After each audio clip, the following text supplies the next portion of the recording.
everyone says Toy Story 3 sucks. It does. Let's talk about it. You got a friend in me. Well, you all know what I thought of the first Toy Story. Yeah, if you know what I thought about Toy Story 2, that's not that great.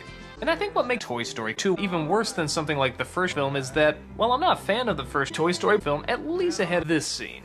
You are Fucking stupid. Useless, pathetic, annoying. White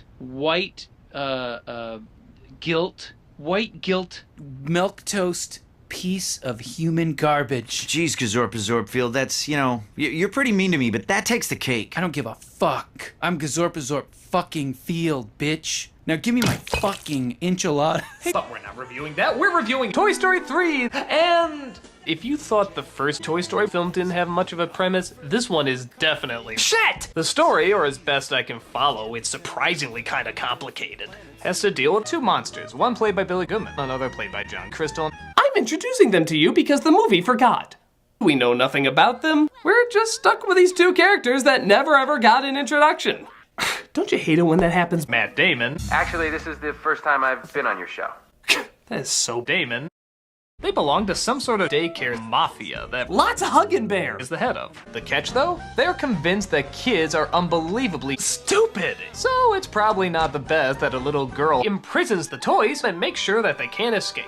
Things get even more crazy when the toys actually start to like the little girl, but discover that she actually may be part of a giant conspiracy about who really owns the daycare. There's a chef that gets fired, there's a critic who wants to come and destroy the daycare by giving it a bad review. There's the reuniting Woody with his group, again. There's a moral about sex, there's a romance, a bunch of colorful characters that are trying to be squeezed in on the side, all while also tying in a story that Bo Peep is pregnant and Woody is nervous about being a father. As you can tell from the plot, that's a lot going on. But it could still potentially work as long as they throw in a lot of good humor, which as I said before, they really don't. I remember when I saw this with an audience, most of the people were just sort of sitting there in stunned silence. I could have used a few more jokes and maybe not quite as much horrible shit! And the hero's journeys aren't really that much either, at least again from the Woody standpoint. I don't really care how his relationship with his girlfriend goes, I don't really care how his connection with his job goes, I don't even really care how his relationship with his best friend goes. Like, look at this here. You don't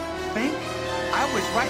Who said your job was to think, Spring Wiener? Whoa now. If it wasn't for me, Andy wouldn't pay any attention to you at all. Ouch. So shut your mouth and get them off the bed, or I'm throwing you off. I think the scene where Woody blows up is way too out of character and way too mean-spirited. Even for Woody, this doesn't work. We're supposed to still like this guy and feel sorry that he said this stuff, but when you say shit like that, that's pretty nasty. You're supposed to kind of want this guy to get back together with his group, and in the end, I really don't. I thought he was just horrible.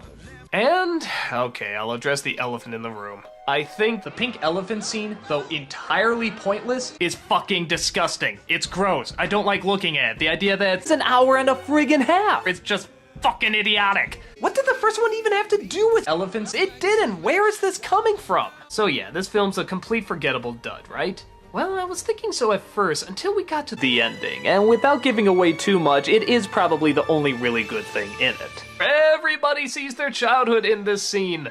I'm gonna sound like a cold-hearted bastard, but that had me laughing on the floor. Yeah, I actually found the ending hilarious in this. I can see a nostalgic critic acting this way. I can see even a bum acting this way.